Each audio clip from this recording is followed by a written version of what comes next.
So I think that there's a huge need to really understand that client expectation and find a way to over deliver collectively and consistently across the board. So that's where I find that we will fit in creating a consistency in the construction industry into the small to medium residential and commercial construction. Thank you for joining us on today's episode of Constructive Conversations with Brandon Fukes, owner of North Canadian Construction Group, also known as NCC. He's been in the industry for almost 2 decades with a broad range of experience from residential renovations to custom homes and commercial build-outs. Brandon has developed a unique strategy for ensuring success of his projects, and now he's on a mission to spread that knowledge across Canada by franchising NCC and making his systems and processes available to other business owners. In this excellent conversation, we cover managing client expectations, what it takes to successfully manage a project to completion, and the end vision and future potential for the NCC franchise across Canada. So thanks for coming on, Brandon. Thanks for having me. Can you tell us a little more about your background and your company? Sure. So I started in the construction industry, actually in the industrial carpenter position. We were working in gas plants, doing, just forms and typical industrial carpenter stuff. And I was making really good money, but it was kind of under fulfilling, I guess. And then one year I decided to go on my own and took a rather significant pay cut, like a very significant pay cut. And, I fell in love with, I think, the interaction with the client and some of the projects that I got to work on. So it was a bit of transition for sure, but it kind of got me to where I am today. And sometimes you just got to take those leaps of faith to listen to your heart and go in the direction you want to go. Awesome. So it was a leap of faith in the right direction since you've been doing it for 20 years and you've built quite the company. Yeah, some days it's a leap of faith in the right direction. It's challenging. The construction industry is not it's not black and white. It's not just that simple where you can just decide one day you're going to do something and do it. There is a lot that comes with it, and a lot of it you learn on the fly. And I think I've learned a lot of my success and my solutions through failure. I would try something, it didn't work, and I would have to try something different. And you just hope that you can win more than you can lose in this industry. And it does come down to skill and ability for sure. Like you need to have a skill and ability, but it's understanding what that skill and ability truly is. And everybody has a different skill. For example, yourself, you'll be a finishing carpenter, and so those skills and abilities are very refined. Whereas I'm, a project manager or a franchise owner. And so my skills are a lot different than yours, even though they're in the same industry, they're just a little bit different. So really understanding, what your skill and ability is and kind of stepping into that role. And that took me several years to figure out who I was. Okay, yeah. So you're focused in on what you're good at and your skill and ability, like you said, and you've gone through the years and learned the expensive lessons, right? The ones where you learn from failure. And really, in this industry, there's no standardized training or accreditation like a lawyer where you're going to go and learn everything you need to know. So that's really the only way to do it. Yeah, you got to try one thing, doesn't work, do something different. I learned very quickly that my skill and ability was people. I have a really unique ability of connecting with people. I manage a lot of projects still today, and I have a unique ability of understanding my client, their expectations, and delivering and over delivering on those expectations. You really have to start listening to your clients a little bit, but you also have to listen to yourself because this isn't just a one-sided transaction. There's a transaction in construction that revolves around your pride. We take great pride in the work that we're doing, and the client has high expectations on the work they're receiving. And so there's got to be this universal connection between the client, yourself, and the subcontractors and the suppliers so that everybody's kind of getting that fulfillment. Even though the client's the end user, there's still a process of being happy when you're at work. And so I've learned that I have a really good ability of bringing all those components together. And this is why I kind of created the franchise process. Okay, I really like that. So you're saying that to achieve the outcome that's for the customer, that depends on everyone, all the participants along the path, being happy to come to work and being engaged, and that's part of what leads to the end result. 100%. Like I think that if You have a detailed project that you're looking at doing, and if you bring in a talented list of trades and suppliers, and you throw a couple of them in the mix that maybe are, a little bit argumentative, a little bit negative, and they carry a different persona around them, that toxicity, I guess, so to speak, that carries through your project. And, I've had contractors work for me in the past and, on my personal homes. And I know for certain that it just changes the experience when you have one or two bad people in the mix. So sometimes finding the right people and conversing with them properly solves a lot of that problem. Maybe they're not actually that bad. Maybe they've just been kind of put off a little bit and need to be brought around. And so it's very important, I think, for the energy of the project to have a good vibe on site, good trades, laughing, having fun. That translates through to the finished project. Yeah, that's definitely my experience as well. So you're saying that one bad apple in the bunch not only changes the experience so that it's not a positive experience on site and for the customer, but the actual outcome, the finished product is going to be different. So would you say that's your skill you talked about when interacting with people is like you said, turning around if somebody's having trouble with their attitude or having some kind of problem? My skill would be organizing people. I can organize great people to execute a great project, and I think that would be my skill. I don't typically bring in bad apples, so to speak. They find themselves not connecting with me, and it's fine. So typically, when we run through a project, we'll start with just a budgetary quote, which will identify kind of all the high level costs that we associate with a subtrade or supplier. And then if the client wants to proceed to work with us, we would then commission individual trades. So I won't bring two electricians to site. I won't bring two plumbers or two carpenters. I'll bring one guy. He'll evaluate his scope of work. And if I feel that his evaluation is off, I'll bring a different person. And that's only because at the end of the day, we all know in this industry, there's a value of time and there's a value of material. And so the value of that project's component is predetermined essentially. We already know what the material costs and we already know approximately how long it's going to take. Combine those two components together, that should equate to the value of the work. And so I don't necessarily like bringing in people that are mismanaging their time or misevaluating their time and overcharging the client. So I bring in the right people that appropriate themselves properly. And typically that process weeds out all of the bad apples, so to speak. So I try to avoid it. But if it does happen, people also have personal lives and they have things going on in their life. And sometimes that unfortunately carries to work. And that's just natural. Like we're human. We're living in a little bit of a different economy than we were a few years ago. And sometimes people are having bad days and they just need to talk to someone.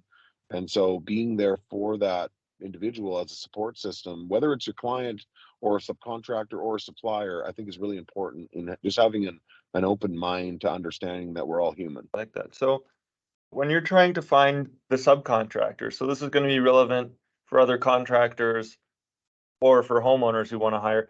What does that conversation look like when you're screening for the right contractor, for the right subcontractor for the job? What do you look for? Well, I'll ask them a few questions about that project specifically. If I have no relationship with this subcontractor, I'll ask typically a few questions. We'll just have a conversation. And I've been in this industry for long enough to know that if an individual can explain through the phone their skill and ability, generally it's a confidence translation. If tips and tricks on how they're executing their tasks will really help me identify what their skill and ability is. And that's one huge thing. And just kind of gauging their energy. Are they money focused? Like, are you focused on money or are you focused on over delivering? There's a few things that we want to pick up on. Are you organized? Can you get me a proposal? Do you do what you say you're going to do? Getting a proposal or a quote back quickly that doesn't have a bunch of little like gray areas in there where the price could exceed. Because once we provide our clients with a trade revised quote, there should be no unforeseen circumstances, let's call it. Very little. If you're dissecting a project, let's say it's a large scale renovation, and you bring an electrician, a plumber, a drywall, or painter, a framer, carpenter, a flooring guy, a tile guy, all these people through the space to review their scope of work collectively together. They can all dissect that home. We almost know 100% what is behind the wall, and we should have enough contingency in our proposal to absorb whatever unforeseen circumstances may exist. Let's just say that we open up a wall and the entire subfloor of the second floor is rotten out, and now we've got to reinforce the whole main floor or the whole second floor and sister all the trusses and do all this other stuff.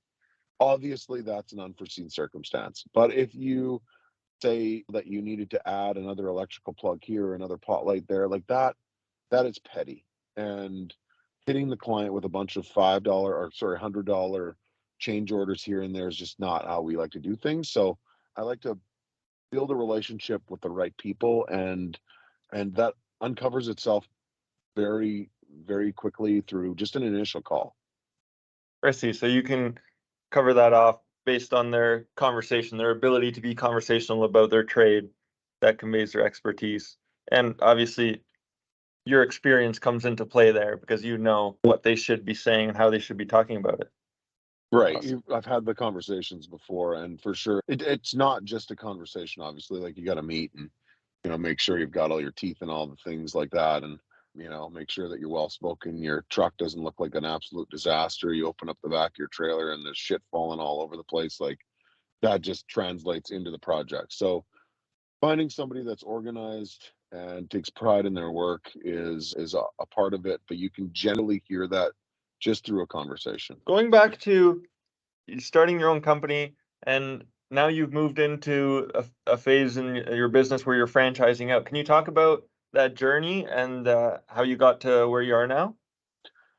Yeah. So when I left the industrial construction industry, I was making really good money. And I was a superintendent at a very young age. And, I just didn't like the energy on site. I needed something that just a little bit different.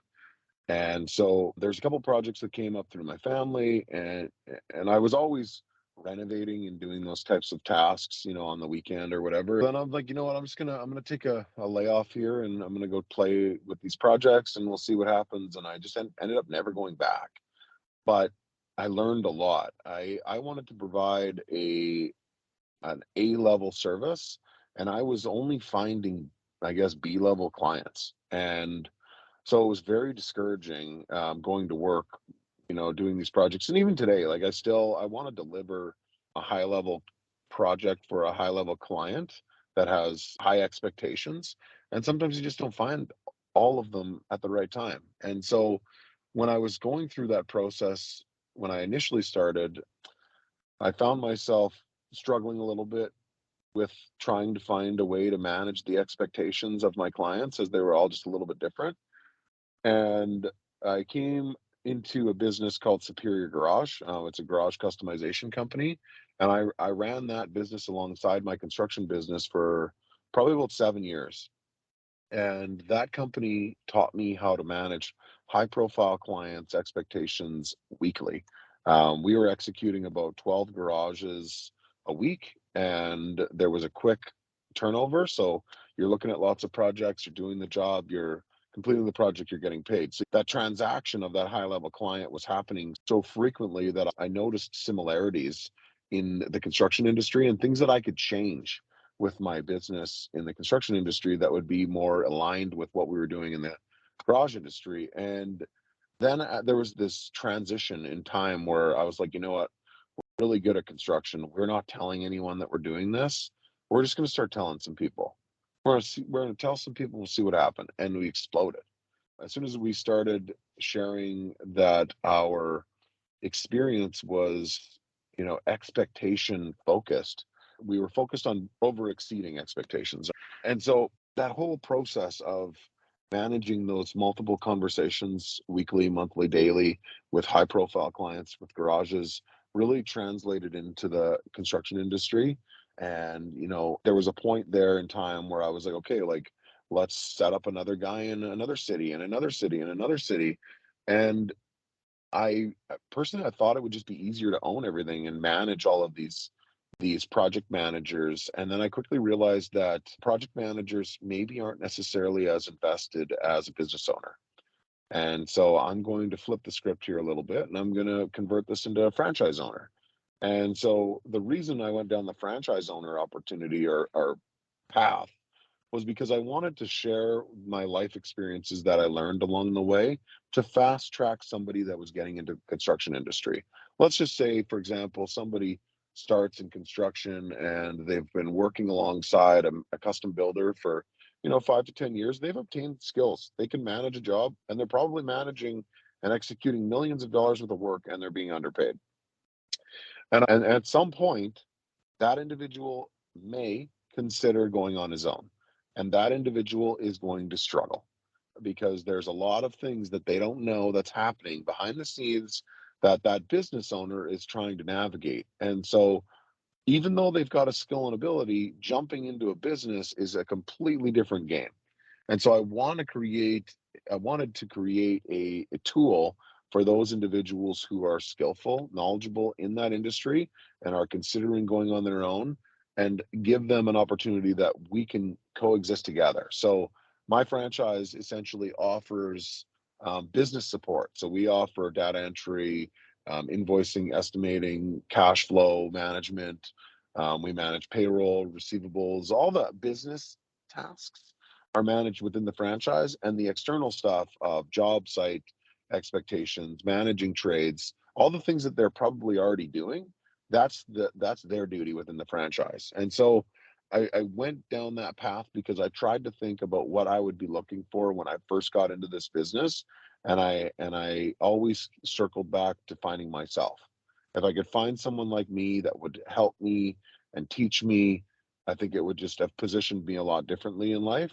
And so trying to offer that opportunity to people is ultimately my goal. And, we just started down the franchise path, so we're super fresh, but we are actively looking for franchise owners in every city across Canada. Across Canada. What you realized is in order to expand, the best way to do that is to have a business owner who's personally invested, committed to the growth of the business. And so the ideal avatar is a project manager, a new small business owner who has the hard skills. Then you can take them and put them into your system where they have all the support of the back end of the business, of all the areas that they're not skilled at that they're going to need to know to run the business.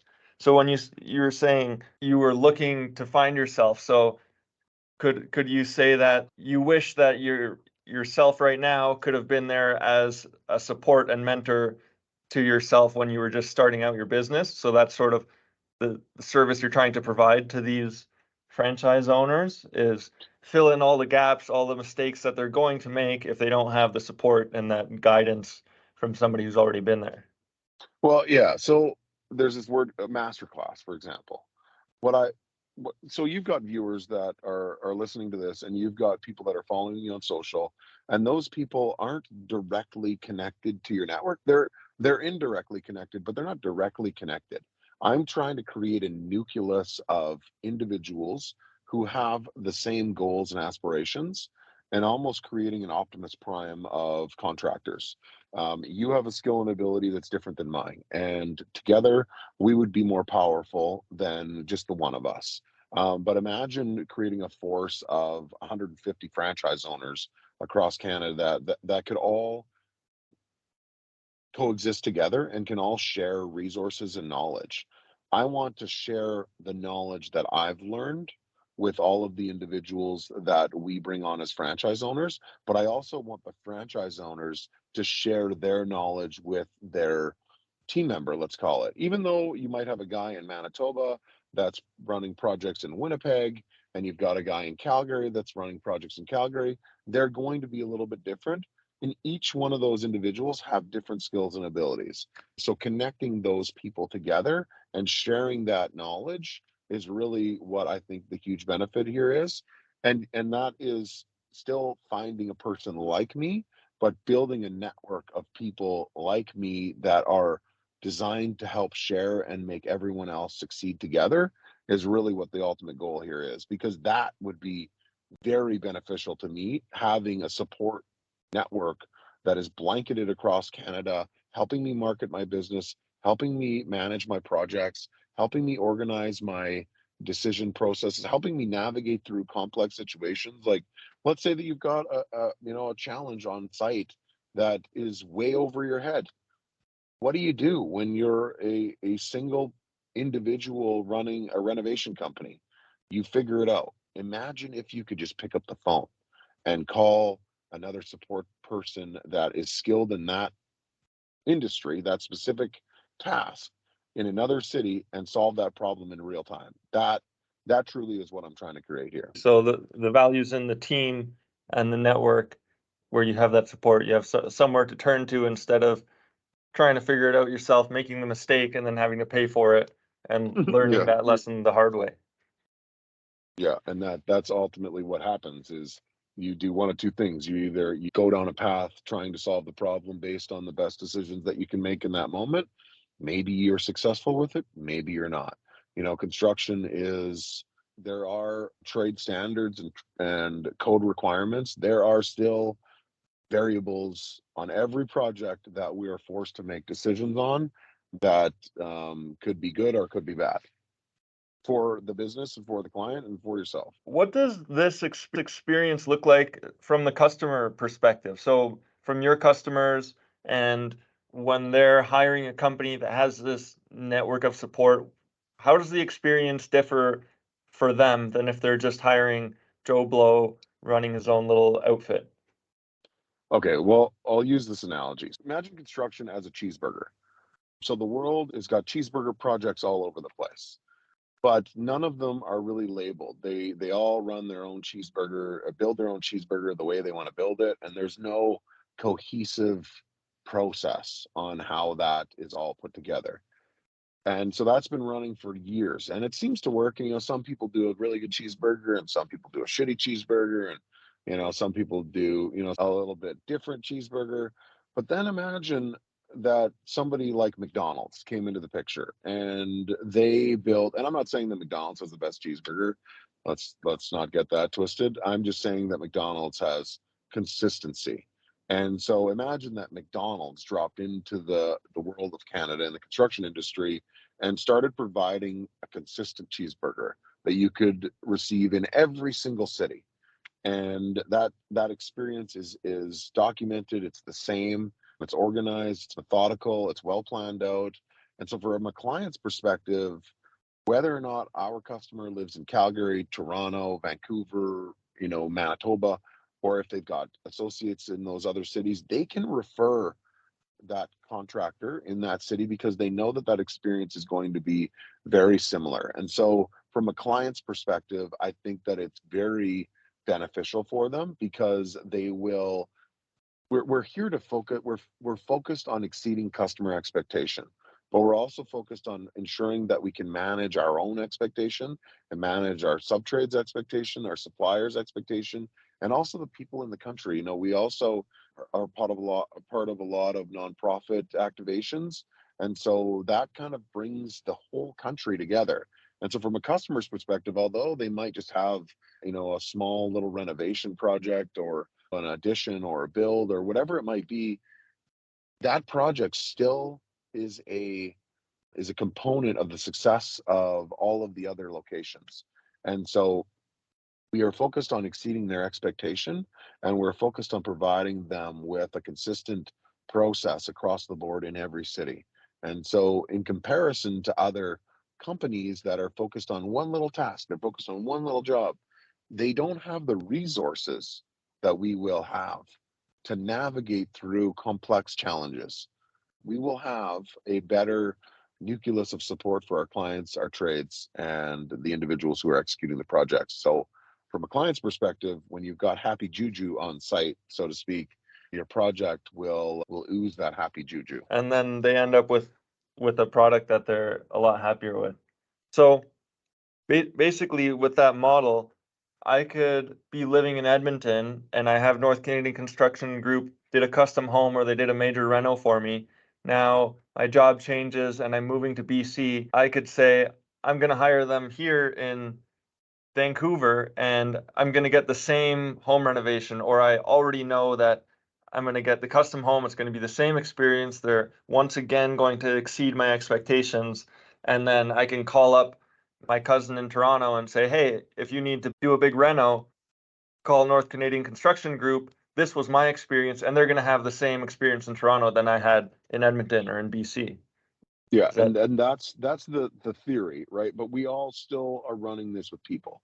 So there are people that are managing these projects, and the people ultimately are the ones executing the experience. But what is going to be consistent is our estimating process, our invoicing process, our data control process, and our site execution plan. All of those tasks will be the same in every city. The person executing it will be the difference. And in some places, we'll have different people that are managing things differently, and we're going to collectively try to coach them so that we're all on the same field. That's the goal, is to make sure that we get everyone to walk the same, think the same, talk the same, act the same.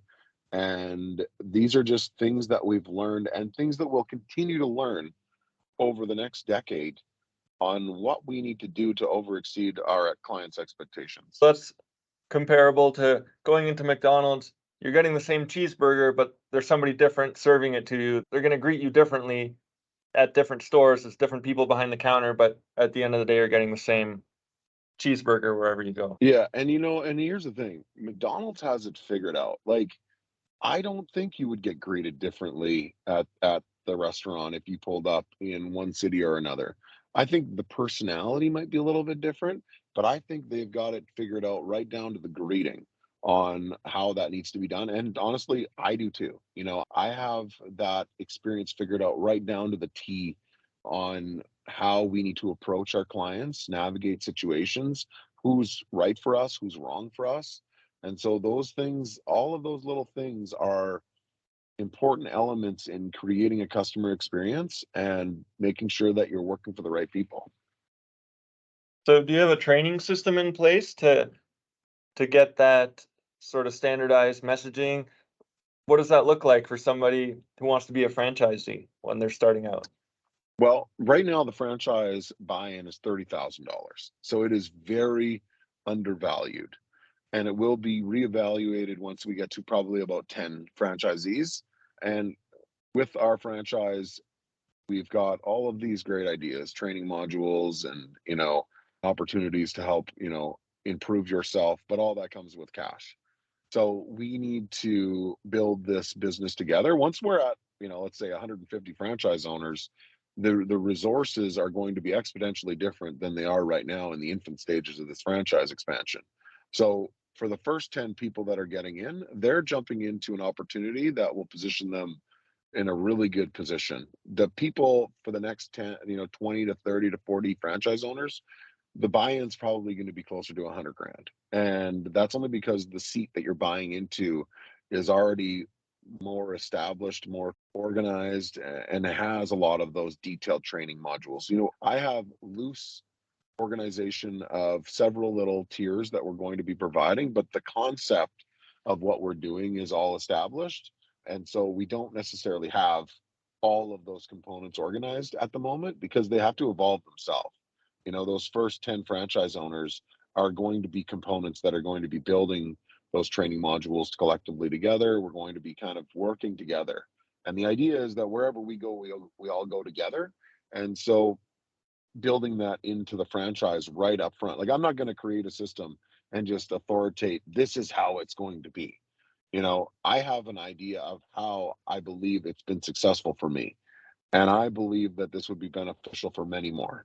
And so collectively, when we find similar mindseted people that join our franchise, there will be a point where we'll start organizing those thoughts collectively and building those systems collectively. Because, I might find a guy like yourself in Ontario that has a few little tips and tricks that might be more beneficial to incorporate in that training process that I definitely don't want to discredit. And I want to include that in the development of this because I'm just trying to make all of the franchise owners the most successful version of themselves. And that will take a collective mind to do it. I see. So it's like it's an evolving system and you're co-creating it along with the other stakeholders, the other franchisees, whoever's in there as it evolves and grows. That's 100%. cool. You talked a little bit about it. What's the vision for your company? What does the future look like? Well, there's this big gap between like large scale contractor, like PCL basically owns the large commercial projects and they're everywhere. Their name is well established, they're well known, but there's this huge gap. And back to the cheeseburger thing, there's this huge gap of people making cheeseburgers or doing large scale renovations and custom builds and commercial, build outs. There's all these people that are doing this everywhere and there's no consistency. There's nothing. Everybody ultimately gets there because designers and architects create beautiful spaces and we work alongside these intelligent people and these creative individuals and bring their things to life, but the process for the client is always different. If you ask a client that has, actively pursued several projects, they will be confused with all of their quotes. Everybody sends a quote differently, everybody talks about their projects differently, everybody's doing things differently. Nobody's doing things consistently.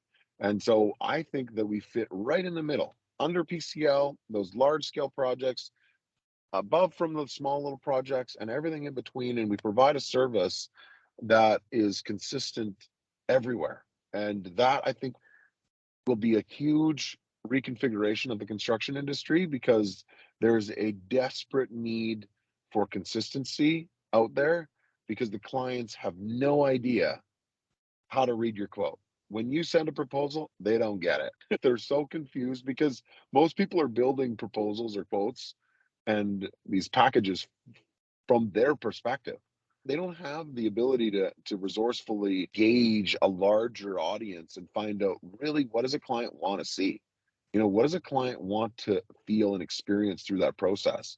I definitely can see that that gap exists. There's definitely there is no consistency, so that's good, and that's ambitious, right? To that's basically a paradigm shift to the whole industry to go from a bunch of individuals scattered in every city to actual consistency that crosses, you know, even outside of a city. So, what are some of the challenges you anticipate with that goal? People, finding the right people. We need to find the right franchisees for sure. I need people that take pride in their work. They don't lie.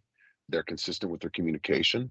They organize their thoughts well. They don't turn off their phone at 5. Like I have a family and I don't like responding to calls in the evening, but sometimes you got to pick up the phone. You got a client who you're managing their emotions. And if you leave their emotions unchecked in a complex moment where they need some response, sometimes you just got to say, hey, you know what, I'll get back to you in the morning, I got to look into this or whatever.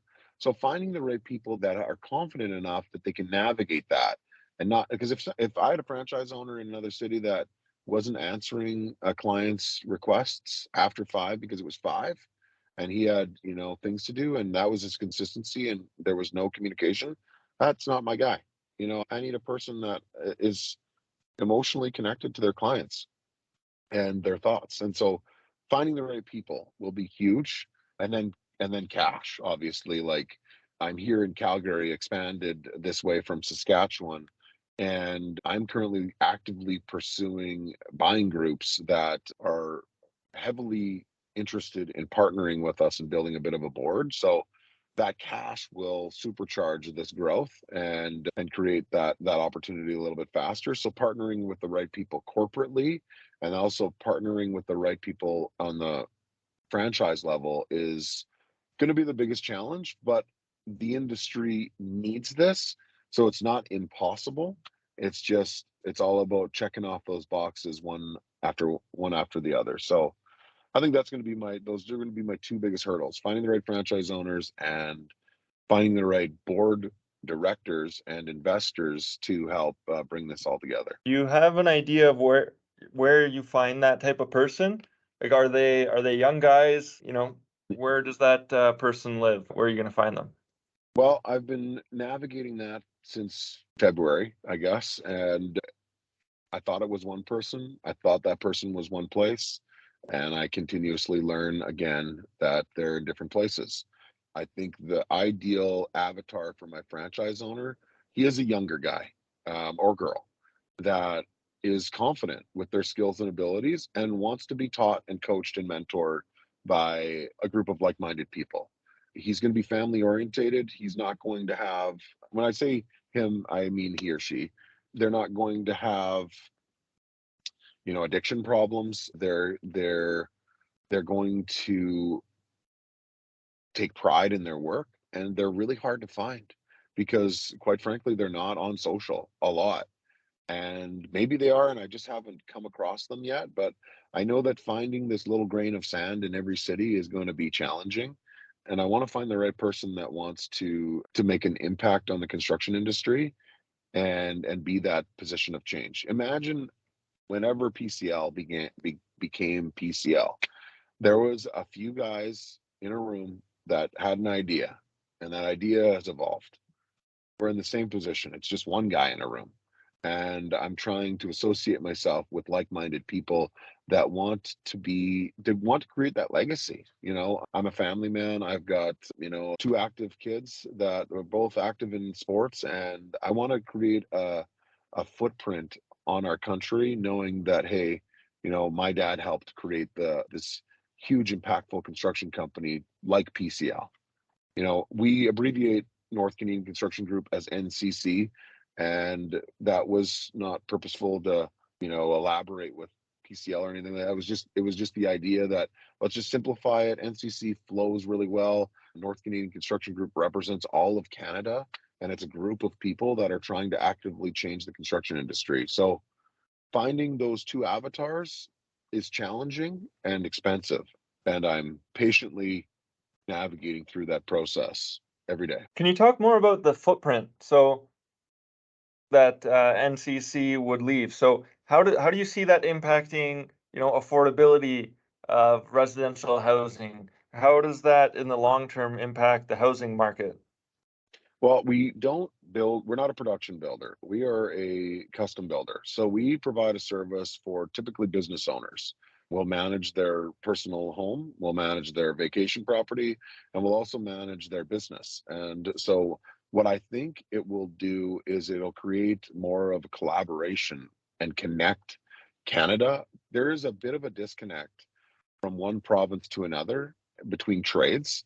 And I think that will bring people together. Imagine if you had a client, like you said earlier, that, was building a house in Calgary and his brother moved to Toronto. And his brother's just landed in Toronto, has no connection to anything, and needs to build a home because his family's expanded that way. Having that universal connection in all of these different provinces and all of these different cities, I think will really change the footprint, and it will create a bigger solution. There's a lot of times, and I keep referring to PCL just because PCL has done a great job of building a brand, and they deliver, a great product at the end of the day, and it works for a lot of people that use them. But if you were just moving around, building things in different places, it would be great to have consistency. And so I think that would really change the footprint. And then also from a cost perspective, when you're that big, you control the market a little bit as well. So we will have the ability at some point where we'll be controlling the costs of, furnaces or air conditioners or plumbing fixtures or some building materials, because we're going to have that buying power that's going to be universally connected across Canada. So those are components that I foresee coming in the near future, like later future. But I think those are some elements that will change things, and I think really provide that connection for our clients. Awesome, man. I like that vision. And yeah, once you start to get into to the supply chain and a little bit of vertical integration, then that's like savings that can go to the customer. Awesome. Yeah, and we operate 100% transparently and cost plus. So whatever price we get from our subcontractor is shared with our client. So back when I was talking about earlier that, there's a specific formulation of X, Y, and Z that usually calculates the final cost of a service. So like, let's say that you're framing a wall, for example.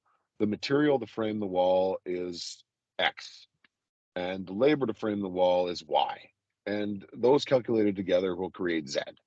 And so whatever Z is to us, or whatever our cost from our subtrader or supplier is to us, is shared with our client. And so that consistency again will be beneficial for the client, because if we are getting that market share leverage from, one industry to another, it's shared with our client, and we will be able to position ourselves with more cost effective solutions across the board. So that will be another benefit for our clients in the future. And anything else you want to cover that I didn't mention? But if I guess there's two people we're looking for right now. Obviously, we're looking for franchise owners in every major city across Canada. We have 3 pillars available.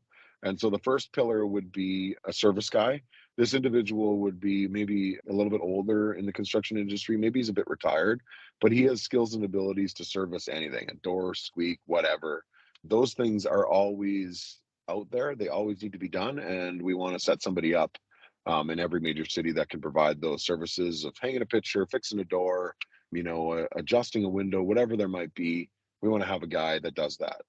The other person that we're looking for is somebody that can manage large scale renovations and custom builds. So that individual would come with a plethora of knowledge in that industry. And so finding that person is going to be key. That's going to be a very important individual. And then the other person that we're going to be looking for is somebody that is skilled within the commercial build out. Somebody that could build a small private little restaurant or a coffee shop or a salon or an office space or dental office, medical office. So somebody that has skills and abilities within the commercial industry. So in every major city, we will theoretically have 3 franchise owners helping execute projects like that. So I'm looking for those 3 individuals in every city. And then from the corporate perspective, I'm looking for individuals that want to invest in this. Somebody that has a diverse skill and ability within marketing, within accounting, within business relationships, and finding a board